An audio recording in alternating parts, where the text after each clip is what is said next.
এখন যে নির্বাচনী জোটের বিষয়ে এখন পর্যন্ত আমাদের ওইভাবে চূড়ান্ত আলাপ আলোচনা হয় নাই। নির্বাচন নিয়ে কিন্তু সব ধরনের মানুষের মধ্যে একটা সন্দেহ সংশয়, যেখানেই যে সেখানে ভাই নির্বাচনটা কি হবে, আপনারা কি নির্বাচন করবেন, মানে সরকার কি দিবে, এই ধরনের একটা অনিশ্চয়তা। 40টি আসন পেতে পারে বিএনপি শরিকরা। এর মধ্যে বিএনপি 237টি আসনে তাদের প্রার্থীদের ঘোষণা করেছে, 63টি আসনে তারা প্রার্থী ঘোষণা করেন। এর মধ্যে আপনার একটি আসন আছে পটুয়াখালী 3 এবং আপনার দলের সাধারণ সম্পাদক তিনি ঝিনাইদহ 2 আসন থেকে দাঁড়াতে চান, সেখানকার প্রার্থীটাও বিএনপি কোনো প্রার্থী দেয়নি। এর মানে কি আমরা ধরে নেব যে আপনাদের সঙ্গে বিএনপির জোট হয়ে গেছে, নির্বাচনী জোট রেডি?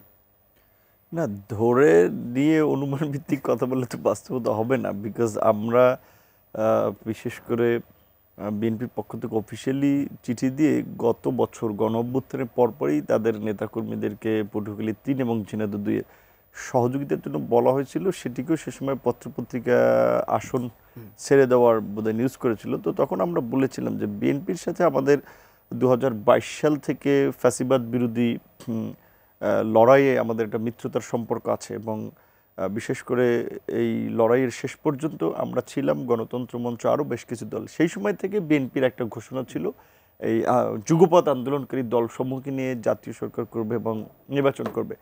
কিন্তু এই যে এখন যে নির্বাচনী জোটের বিষয়ে এখন পর্যন্ত আমাদের ওইভাবে চূড়ান্ত আলাপ আলোচনা হয় নাই। পাশাপাশি পত্রপত্রিকায়, গণমাধ্যমে আপনারা দেখেছেন আমরা বিএনপি জামাতের বাইরে একটা বিকল্প জোট গঠন নিয়েও আমাদের মধ্যে আলাপ আলোচনা চলছে। সেখানে এনসিপি সহ আরও গণতন্ত্র মঞ্চ আরও অনেক দলের প্রতিনিধিরা আছে। জামাতের সাথে আমাদের বেশ কয়েকবার বসা হয়েছে।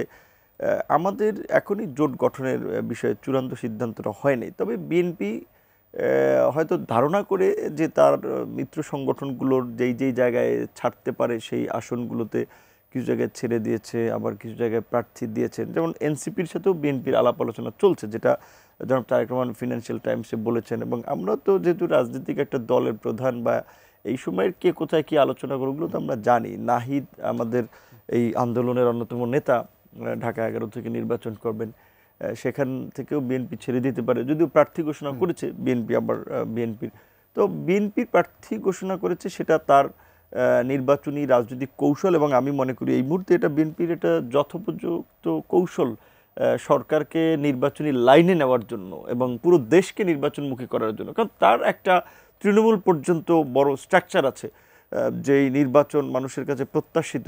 সেখানে নির্বাচন নিয়ে কিন্তু সব ধরনের মানুষের মধ্যে একটা সন্দেহ সংশয়, যেখানেই যে সেখানে ভাই নির্বাচনটা কি হবে, আপনারা কি নির্বাচন করবেন, মানে সরকার কি দিবে, এই ধরনের একটা অনিশ্চয়তা। আমি নিজে অবাক হচ্ছি যে আসলে কেন এই অনিশ্চয়তা। তো সেই ক্ষেত্রে বিএনপি বড় দল হিসেবে কিছু কৌশলের অংশ হিসেবে যে নির্বাচনমুখী দেশকে নিয়ে যাওয়ার জন্য প্রার্থী ঘোষণা করেছে।